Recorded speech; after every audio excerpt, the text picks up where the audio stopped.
Bonsoir, messieurs et dames. Selon le temps qu'il fait chez vous, nous sommes là aujourd'hui encore pour vous parler de quelques notions de fiscalité. Ces notions qui vont vous permettre de maximiser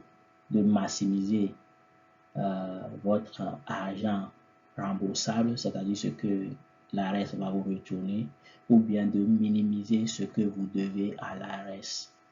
Ces termes sont les crédits d'impôt et les déductions. Ici, vous avez encore votre serviteur comme l'agrézant, comptable, auditeur et consultant en taxes. Donc, je vous invite massivement à vous abonner à ma chaîne afin que à chaque fois que je vais publier une vidéo, vous soyez notifié et que vous puissiez écouter les vidéos pour apprendre mieux sur la fiscalité des États-Unis.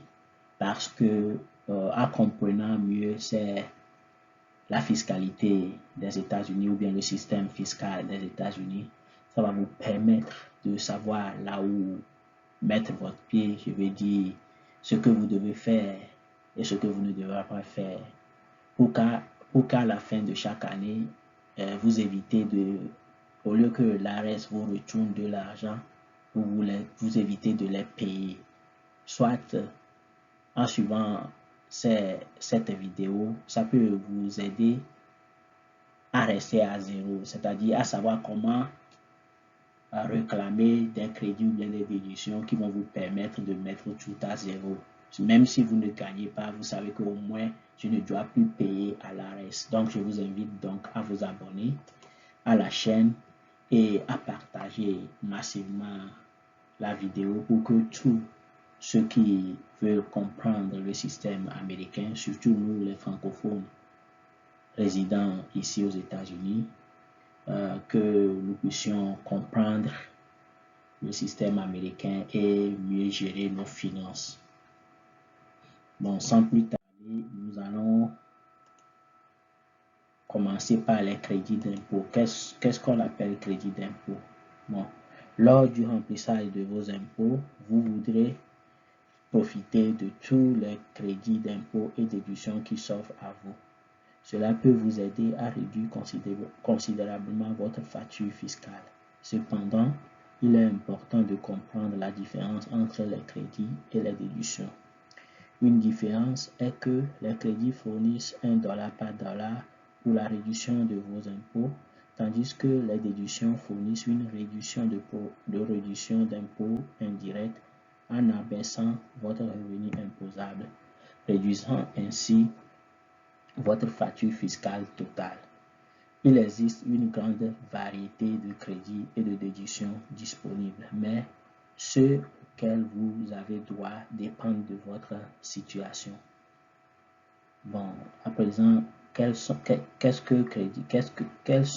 les crédits d'impôt ou bien qu'est-ce qu'un crédit d'impôt? Les crédits d'impôt réduisent directement le montant dû. Un crédit de $500 signifie que vous payez $500 de moins d'impôts. Les crédits sont généralement offerts pour aider à compenser certaines dépenses, notamment l'achat d'une première maison, les frais de garde d'enfants, l'adoption d'un enfant, les soins aux parents âgés ou les projets d'efficacité énergétique comme l'installation de panneaux solaires. Les propriétaires d'une entreprise peuvent également profiter d'un crédit d'impôt. Les crédits d'impôt sont moins courants que les déductions fiscales. Les crédits d'impôt valent un montant variable et votre admissibilité dépendra de facteurs, tels que le statut de dépôt, c'est-à-dire tu peux être célibataire, marié, mais déposant la taxe séparément, chef de famille ou marié déposant la taxe ensemble, l'âge, l'emploi et l'éducation. Il existe deux principaux types de crédits d'impôt qui sont les crédits d'impôt remboursables. les crédits d'impôt remboursables et les crédits d'impôt non remboursables. Ici, nous allons vous parler des crédits d'impôt remboursables. Qu'est-ce qu'un crédit d'impôt remboursable ou bien les crédits d'impôt remboursables? Les crédits d'impôt remboursables sont les crédits les plus polyvalents que vous rencontrerez. Ils sont entièrement soustraits du montant des impôts que vous devez après déduction et peuvent être utilisés pour augmenter votre remboursement. Ces crédits offrent la capacité unique de réduire votre responsabilité à moins de zéro. À moins de zéro. Disons que vous devez $500 en taxes et que vous êtes admissible à un crédit remboursable de $900. Votre impôt à payer sera réduit à moins $400 et l'ARS vous remboursera $400.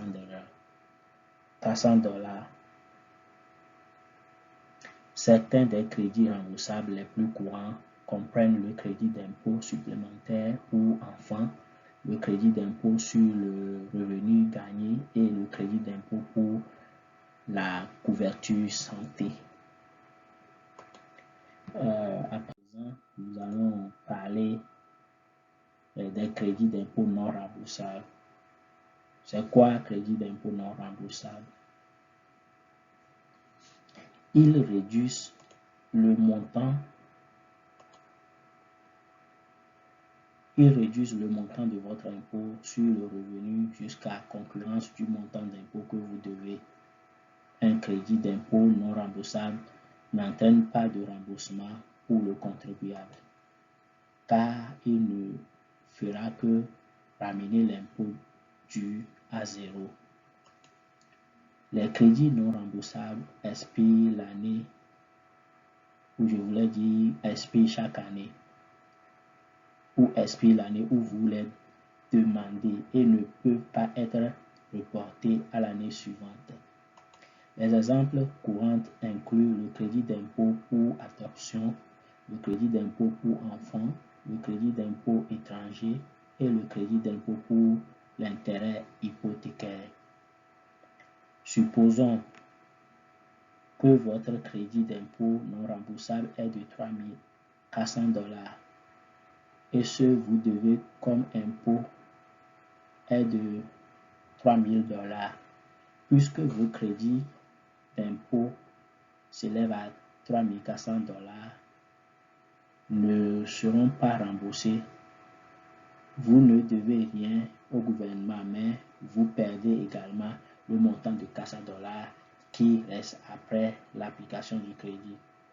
Dans l'exemple du crédit remboursable, lorsque vous devez à l'ARS $500 alors que vous avez 900 de crédit remboursable, directement l'ARS vous rembourse les 400 francs. Les $400, j'allais dire. Mais dans le cas de crédit non remboursable, même si votre crédit couvre ce que vous devez à l'ARS jusqu'à ce que vous ayez le restant, l'ARS ne vous retourne pas l'argent restant. C'est pourquoi d'ailleurs on les appelle quelque temps wasted credit, crédit perdu. Bon, nota bene, assurez-vous d'utiliser toutes les déductions et crédits auxquels vous avez droit et conservez tous les documents pour prouver aux besoins. C'est-à-dire quand vous dites que vous avez déposé votre enfant dans un daycare, vous devez tout faire pour avoir le reçu ou bien à la fin de l'année, le daycare vous délivre votre forme que lorsque vous serez sélectionné par l'ARS pour l'audit, pour qu'on vous audite, pour voir si ce que vous avez déclaré est correct et si l'ARS vous demande des preuves pour l'argent que vous avez déclaré comme crédit, vous puissiez les envoyer ces sources-là. Sinon, vous savez la suite. on va vous envoyer de l'argent à repayer à l'ARS. Bon, comprendre les déductions fiscales. Comprendre les déductions fiscales. Les déductions fiscales réduisent indirectement votre facture d'impôt sur le revenu en abaissant votre revenu imposable. Le montant que vous recevez en déduction fiscale dépend de votre taux d'imposition marginal, également appelé tranche d'imposition. Par exemple, si vous êtes en raquette de 24%, une déduction de $1000 réduira vos impôts de $240 ou $24 fois $1000. Il existe deux types de déductions. Nous avons la déduction forfaitaire ou la déduction standard et les déductions détaillées. En tant que contribuable, il est préférable d'utiliser le montant le plus élevé. Donc, qu'est-ce que la déduction standard? La plupart des gens prennent la déduction standard. Le montant que vous demandez est basé sur votre statut de dépôt et ce montant est ajusté en fonction de l'inflation chaque année. Donc, la déduction standard, c'est un montant que le gouvernement fédéral fixe. Il dit cette année, pour la déduction standard, comme vous le voyez dans le tableau qui s'est affiché, la déduction forfaitaire ou standard pour les déclarants mariés qui déclarent leur impôt conjointement s'élève à 24 800 $ pour l'année d'imposition 2020, en hausse de 400 $ par rapport à l'année précédente. C'est-à-dire l'année précédente, c'était 24 400, mais cette année, c'est augmenté à 24 800 $.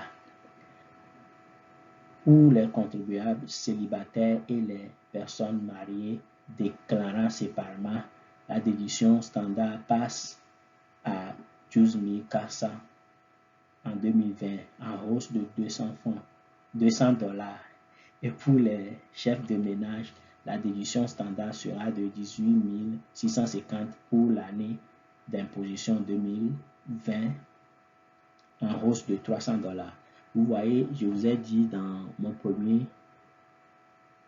première vidéo que la condition, si vous êtes marié, mais vous déposez vos taxes séparément, ça peut agir sur vous quelque part, ça peut vous avantager quelque part. Dans le cas présent, vous voyez déjà ceux qui sont mariés et qui filent ou bien qui déposent leurs taxes ensemble peuvent réduire leur revenu de 24 800. Alors que si vous faites ça séparément, vous êtes comme, on vous considère, vous êtes marié, mais vous faites vos taxes séparément, on vous considère que vous êtes des célibataires. Donc, vous prenez 12 400 seulement. Et même celui qui est célibataire, mais qui a un enfant, va plus bénéficier parce que lui, on lui fera ça à 18 650. Vous voyez déjà la différence. Donc, la plupart des temps, les gens disent que être marié, mais faire déposer les taxes séparément est le statut le plus mauvais que personne ne doit prendre, quel que soit. Bon, mais dans certains cas, ça peut vous avantager. Par exemple, si quelqu'un parmi vous, le couple, doit à l'ARS, doit beaucoup à l'ARS, vous pouvez adopter l'option là pour que ce que la personne doit à l'ARS n'agisse pas sur votre argent. Parce que la personne qui doit à l'ARS va déposer sa taxe, l'ARS va automatiquement prélever ce qu'il doit recevoir. Alors que si vous faites ça ensemble, l'ARS va racler tout et vous revenez à zéro. Mais si vous le faites séparément, là au moins, la personne qui ne doit rien va récupérer un peu d'argent pour la maison, pour s'occuper de la maison. Pour s'occuper de la maison. Oui, c'est ça. Donc, ce sont les montants qu'on va appliquer cette année. C'est ça qui est dans le tableau à côté. Après, nous allons parler des déductions détaillées aussi. C'est quoi la déduction détaillée? Une déduction détaillée est une dépense sur les produits, services ou contributions admissibles qui peut être soustraite du revenu brut ajusté pour réduire votre facture fiscale. Vous pouvez choisir de déduction détaillée si le total de toutes les déductions est supérieur à la déduction standard. Vous ne pouvez déduire que les dépenses déterminées par l'ARES. L'ARES qui comprennent certaines dépenses médicales, certaines taxes nationales et locales, les intérêts hypothécaires, les dépenses d'investissement, les contributions caritatives et certains équipements liés à l'emploi. Vous aurez besoin de documents pour toutes ces déductions. Bon, qu'est-ce qu'on veut dire ici? C'est qu'il y a certaines dépenses que l'ARES définit chaque année que vous pouvez déduire de votre AGI, c'est-à-dire votre income et votre revenu ajusté, que vous pouvez déduire de votre revenu ajusté, mais ce n'est pas toutes les dépenses que vous pouvez réduire parce que l'ARES, au début de chaque année, définit les dépenses que vous pouvez déduire de votre revenu ajusté. Par exemple, à partir de 2018, l'ARES a supprimé certaines dépenses. Donc, ces dépenses ne sont plus considérées cette année. Pour bien faire ces choses-là, vous devez avoir les preuves. Par exemple, quelqu'un qui dit qu'il a des dépenses médicales à réduire, mais n'a pas des reçus de l'hôpital ou bien quoi là. Le moment vient où l'ARES par hasard va choisir la personne pour l'audit, pour vérifier si ce qu'il a déclaré est correct. L'ARES va probablement demander à la personne d'envoyer les preuves. Et si la personne n'a pas les preuves, c'est que l'ARES va réclamer à ce que la personne lui retourne l'argent que l'ARES l'avait remboursé. Donc, il faut toujours avoir les papiers en main pour le faire. Mais ce que nous devons savoir aussi que, bon, j'avais dit ça dans une de mes vidéos, est que de nos jours, la déduction standard que l'État fédéral ou bien le gouvernement fédéral nous donne est vraiment élevée. Tout a changé par en 2018 lorsque certaines lois ont changé. Par exemple, en 2018, si je me souviens très bien, avant 2018, jusqu'en 2018, la déduction standard était à 6 000 quelque chose. À 6 000 quelque chose. Mais présentement, c'est à 12 400 pour les célibataires et dépendant de votre statut aussi. Donc, ça fait pratiquement le double de ce que la personne gagne en la déduction standard de 2018 et moins.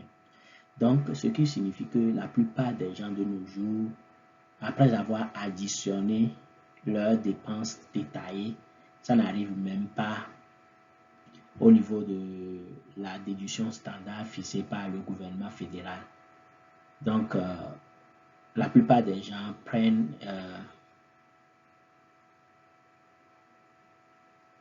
la déduction standard parce que c'est le plus élevé. C'est le plus élevé. Mais dans certains cas, même si votre déduction détaillée est inférieure à la déduction standard, celui qui vous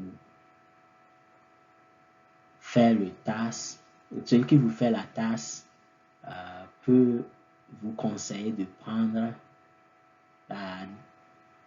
déduction détaillée parce que ça peut vous avantager au niveau de l'État à amortir certains frais au niveau de l'État. Donc, la personne peut vous conseiller à prendre la déduction détaillée.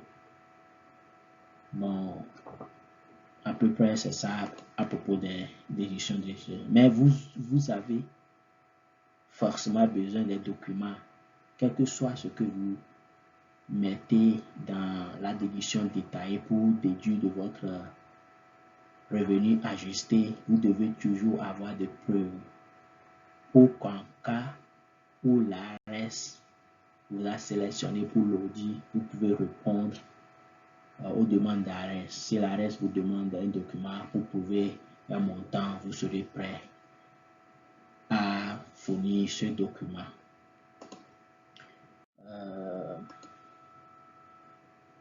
Devez-vous adopter la déduction détaillée ou prendre la décision standard?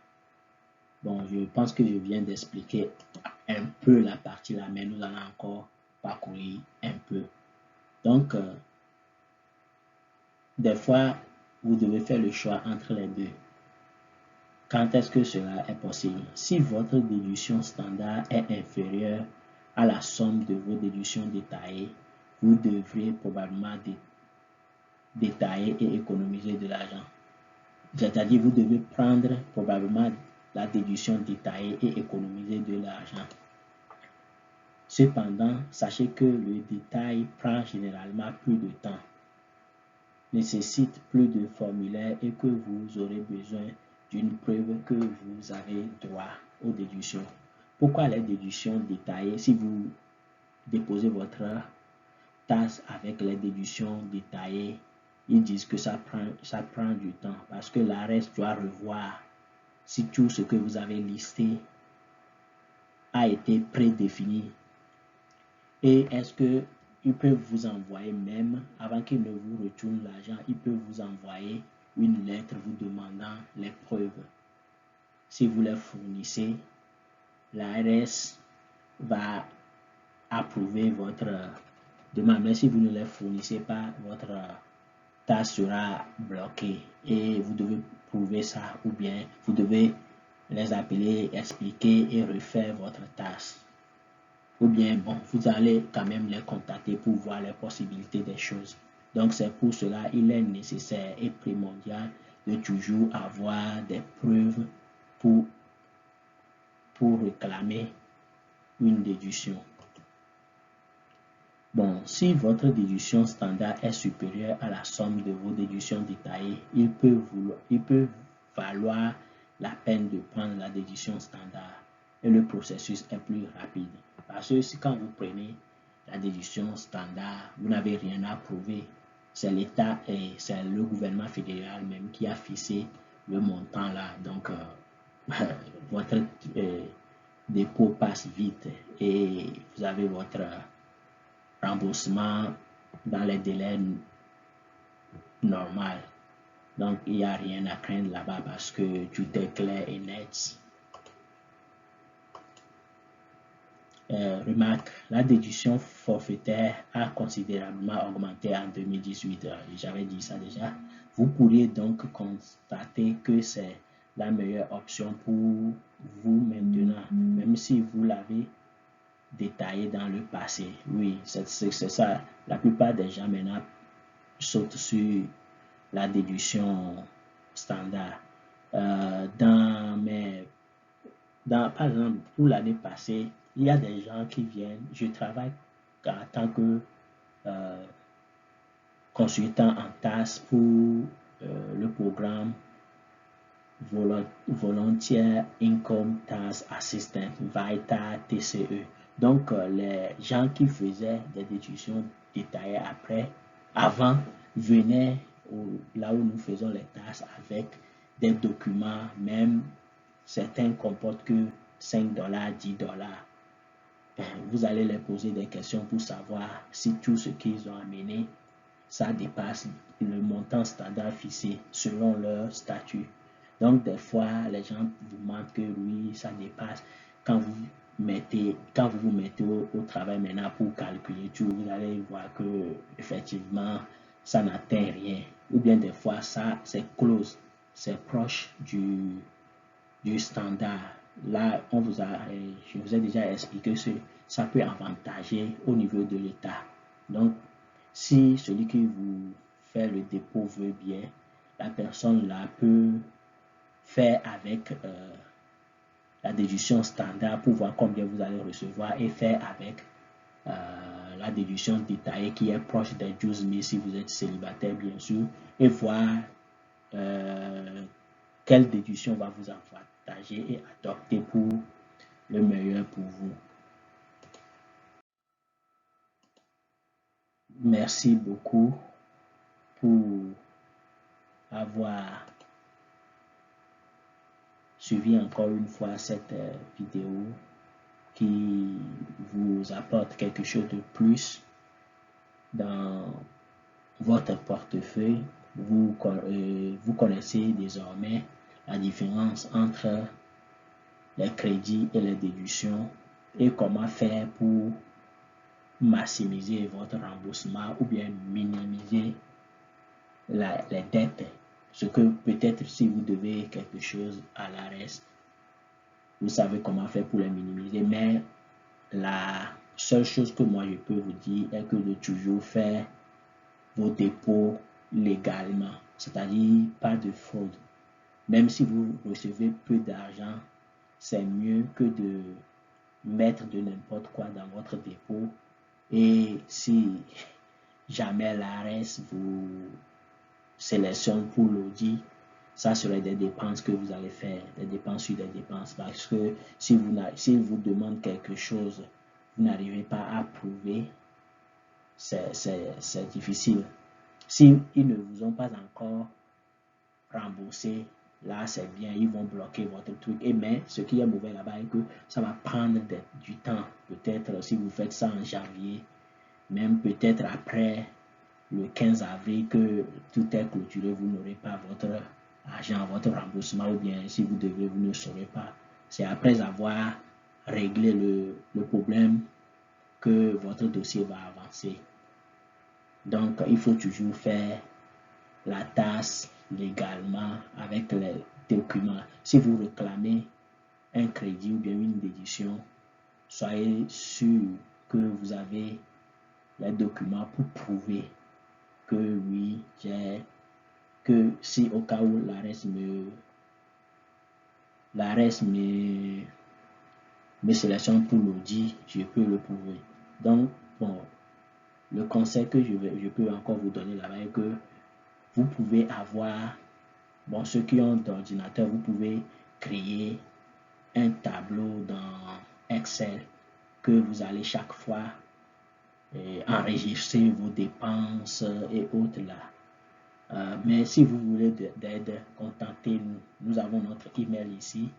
Contactez-nous. Nous pouvons vous aider à créer ces feuilles et vous pouvez comment dire ça, vous pouvez enregistrer vos dépenses et tout. Et à la fin, vous êtes prêt pour tout ce qui sera. Merci beaucoup. Je vous invite à vous abonner à la chaîne pour que à chaque moment que je vais partager une vidéo, vous soyez notifié et ça sera vite fait. Si vous avez aimé la vidéo, pardon, partagez à tous ceux qui vous croyez auront besoin de ces informations, surtout tous les francophones qui sont ici aux États-Unis. C'est bien vrai que les choses, le système fiscal américain est un peu complexe, surtout que nous qui venons des pays francophones ne maîtrisons pas bien le système et que des fois il faut mettre du temps, vraiment du temps, lire, relire avant de comprendre ce que le test ou bien ce que nous voulons comprendre. Donc, je me suis dit que ça serait bien que je mette des vidéos comme ça en ligne pour nous éduquer, pour que nous ayons connaissance de ce qui se passe vraiment au niveau de la fiscalité, au niveau des impôts, pour que à la fin, nous ne soyons pas taxés ou bien nous ne soyons pas amenés, que l'ARES ne nous demande pas de lui retourner de l'argent. Pourquoi? Parce que ça, si nous connaissons ces thèmes, nous n'aurons pas de problème. Parce que nous saurons que telle chose qui est sur ma forme 1040, c'est parce que ça, mais si nous ne connaissons rien, nous allons nous donner nos W2 formes à ceux qui nous préparent les tasks. À la fin, ils te disent que tu auras comme remboursement d'ARES, de la part d'ARES, $6,000, $7,000, $500 ou $1 que nous ne soyons pas étonnés. Au moins par ces vidéos, vous aurez une connaissance et vous pouvez à peu près évaluer ce que vous pouvez recevoir ou bien ce que vous pouvez repayer à l'ARES. Merci beaucoup pour votre temps. Partagez la vidéo et à la prochaine. Bye bye. Ciao, ciao.